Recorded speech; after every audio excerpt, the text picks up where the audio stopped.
जिजाऊच्या एकतेचा, एकात्मतेचा आणि संस्काराच्या विचारांचा रथ जिजाऊ रथ यात्रा प्रथमच मराठा सेवा संघामार्फत आपल्या ठाणे जिल्ह्यात 27 एप्रिल रोजी काढण्यात येणार आहे, अशी माहिती मराठा सेवा संघाचे कोकण विभाग सचिव मंगेश आवळे यांनी ठाण्यातील पत्रकार परिषदेमध्ये दिली.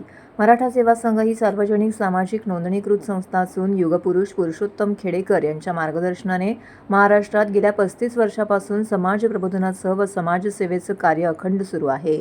समाजाच्या हितासाठी संघटनेत 33 कक्ष स्थापन करून संतांचे व महापुरुषांचे मानवतेचे विचार प्रबोधनातून दिले जातात. शेतकऱ्यांचे, कष्टकऱ्यांचे आणि तरुणांचे मूलभूत प्रश्न, हक्क आणि अधिकार यांची जनजागृती करण्यासाठी जिजाऊ रथ यात्रा शाश्वत मानवतेच्या विचारांचा रथ घेऊन आपल्या जिल्ह्यामध्ये येणार आहे. छत्रपती घडवणाऱ्या राजमाता राष्ट्रमाता माँसाहेब जिजाऊ यांच्या प्रेरणादायी विचारांची ही जिजाऊ रथयात्रा असणार आहे. सदर पत्रकार परिषदेला मराठा सेवा संघाचे ठाणे जिल्हा अध्यक्ष शिवश्री योगेश पाटील, मराठा सेवा संघाचे कोकण विभाग सचिव मंगेश आवळे, संभाजी ब्रिगेडचे ठाणे जिल्हा अध्यक्ष चंद्रशेखर पवार, मराठा सेवा संघाचे ठाणे शहर अध्यक्ष शिवश्री संतोष मोरे, शिवश्री रमेश चौधरी इतर मान्यवर यावेळी उपस्थित होते. रथयात्रेत मराठा बहुजन समाजातील सर्वच बांधवांनी सहभागी व्हावे असं आवाहन यावेळी मराठा सेवा संघातर्फे करण्यात आले. नमस्कार. जय जिजाऊ, जय शिवराय.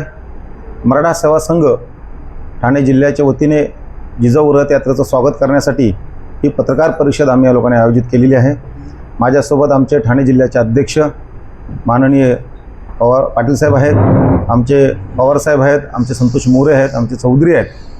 जिजाऊ रथ यात्रा ही 45 दिवसाचा प्रवास करत ठाण्यामध्ये येत आहे. शहाजी राजांची जी गडी होती, ज्याला भोसल्यांची गडी बोललं जायचं, अशी ही गडी छत्रपती संभाजीनगरामध्ये आहे. तिथून ह्याचा हा प्रवास सुरू झालेला आहे. पूर्ण महाराष्ट्राचा भाग बघत शहरांना भेट देत, निम शहरांना भेट देत ती काल पालघर जिल्ह्यामध्ये त्यांनी प्रवेश केलेला आहे. पालघर जिल्ह्यामधून उद्या दुपारी 4 वाजता फाउंटन येथून जिजाऊ रथ यात्रेचं आम्ही स्वागत करणार आहोत.